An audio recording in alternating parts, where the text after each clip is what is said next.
আসসালামু আলাইকুম, কেমন আছেন সবাই? আশা করি সবাই ভালো আছেন। আলহামদুলিল্লাহ আমিও ভালো আছি। তো বোরকা পরে মা মেয়ে দুজনে রেডি হয়ে নিলাম, একটু মাহিয়া দাদা বাড়ি যাবো। কয়েকদিন ধরে ফোন দিতেছে কাঁঠাল আনার যাওয়ার জন্য। তো কাঁঠাল আনতে যাবো। কাঁঠালের থেকে বিশেষ প্রয়োজন আমাদের বাসার পিস শেষ হয়ে গেছে, তো এই জন্য পিএস আনতেও যাবো। মানে আগামীকাল যে রান্না করবো সেই পিএস নেই, যেহেতু বাড়িতে পিএস রাখা আছে। মাহেরদের জমি থেকে যে পিএস আসছিলো, ভাগের ভাগ যা পাইছিলাম সেগুলো তো বাড়িতেই রাখছি, বাসায় তো আনি নেই। 15 দিন 1 মাস হয় সেইভাবে আনি, তারপরে খাওয়া শেষে আবার আনি। আজকে যাইতেছি পিএস আনার জন্য, ওই সাথে কাঁঠাল নিয়ে আসবো। তো মেয়ে আজকে শুক্রবার, আজকে যে স্যারটা প্রাইভেট পড়ায় সে মনে হয় আজকে পড়াবে না, পড়াবে শিওর পড়াবে না আর কি। মানে বেশি আমি শিওর বললাম পড়াবে না, সে গেছে এক জায়গায়, কখন কি আসবে না আসবে সেটা বলা যেতেছে না। এই জন্য মেয়েকেও নিয়ে যেতেছি সাথে, তা নাহলে মেয়ে এখন গেত, মেয়ে প্রাইভেটে আমি চলে গেতাম বাড়িতে। তো ভালো একটা কথা ভিডিও করতে যে মনে পড়লো, যেই কবারই বাড়িতে গেছি পিএস আনার জন্য ব্যাগ নেওয়ার কথা মনে থাকে না।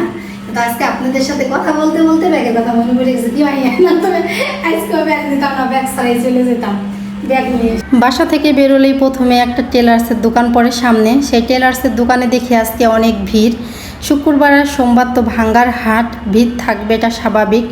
আর আমরা ওই পাশে রাস্তা দিয়ে না যেয়ে এই মার্কেটের ভিতর দিয়ে ঢুকছি। এই মার্কেটের ভিতরে না যত গরমই থাক না কেন একটু ঠান্ডা ঠান্ডা ফিল হয়। এই মার্কেটের ভিতরে যাদের দোকান আছে তাদের অনেক সুবিধা, তেমন মনে হয় গরম লাগে না, ঠান্ডা লাগে। আর এই মার্কেটে দেখেন কি সুন্দর সুন্দর ফুলের দোকান। ভাবছি একসময় এই জায়গা থেকে একটা ফুল কিনে নিয়ে যাব। স্ট্যান্ডে এসে বেশিক্ষণ দেরি করা লাগে নাই আমাদের, আইসি অটো পাইয়া গেছি। এমনও কিছু সময় আছে অনেকক্ষণ বসে থাকতে হয়, তারপরে অটো ছাড়ে। আর আজকে বেশিক্ষণ দেরি লাগে। অনেকদিন পর এরকম একটা মোটরসাইকেল দেখলাম। এখন তো এরকম মোটরসাইকেল দেখাই যায় না, খুবই কম দেখা যায় রাস্তাঘাটে। আর যদি রাস্তাঘাটে দেখাও যায় এত শব্দ হয়, মানুষ আলোচনা করে টেম্পু চলতেছে। আগের দিনে কিন্তু টেম্পু চলতো, টেম্পুতে কিন্তু অনেক শব্দ হইতো। তো এরকম এই মোটরসাইকেলও কিন্তু শব্দ হয়। তারপরে চলে আসছি মাহিয়ার দাদু বাড়ি। আইসেই কিন্তু প্রথমে আমি ছাদে আসছি। ছাদে আইসে আমি আনারস গাছ দেখতেছি, আনারস গাছের খবর কি। মাশাল্লাহ দিলে আনারস গাছ কিন্তু যখন লাগাইছি তেমন যত্ন করা কিন্তু হয় নাই, যেহেতু আমরা বাড়ি ঘরে থাকি না। সেই আন্দাজে কিন্তু অনেক ভালো হয়েছিল। আর একবার না 4-5 বারে আনারস গাছে আনারস ধরছে, 5টা করে, 7টা করে, 8টা করে। সেদিনও 3টা ধরছিল, আমি দেখে গেছি।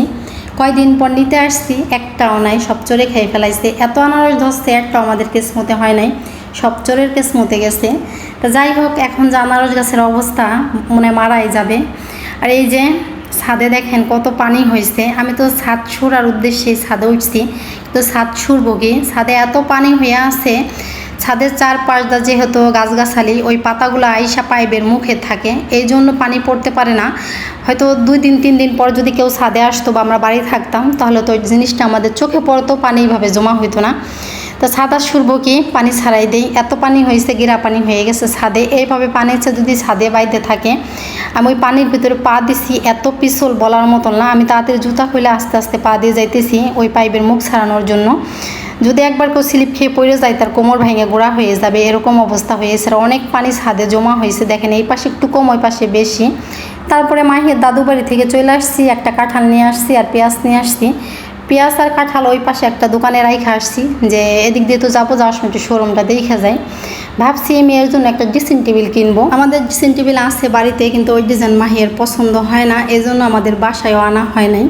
মেয়ে এখন বলতেছে নতুন ডিজাইনের একটা ড্রেসিং টেবিল কিনে দাও। তো আসলাম এই শোরুমে একটু দেখার জন্য, কিন্তু ওই ড্রেসিং টেবিল অত সুন্দর নাই এই শোরুমে। এই শোরুমে ক্যাবিনেট, তারপরে হচ্ছে আলমারি, ওয়ারড্রোব, তারপরে সে ডাইনিং টেবিল, এইগুলো সুন্দর সুন্দর আছে, কিন্তু ড্রেসিং টেবিল অত সুন্দর নাই। আমাদেরকে বলতেছে আপনার কোন ডিজাইন পছন্দ আমাদের দেখান, আমরা দরকার হয় বানাই দিব, এই কথা বলতেছে। আর ঘুরে ঘুরে আমাদের দেখাইতেছে। দেখাইলে কী হবে, একটা ড্রেসিং টেবিল আমার পছন্দ হয় না, কিন্তু ডাইনিং টেবিল, আলমারি, ক্যাবিনেটগুলো খুব সুন্দর, এগুলো দেখে আমার পছন্দ হয়েছে। বানিশগুলোও সুন্দর, রং করা খুবই সুন্দর হয়েছে। তা না পছন্দ হওয়ার কারণে আমরা বেরিয়ে গেলাম। আর রাত হয়ে গেছে, মাহির দাদু বাড়ি থেকে আসতে আসতে আবার শোরুমে গেলাম। এখন যাইতেছি বাসার উদ্দেশ্যে।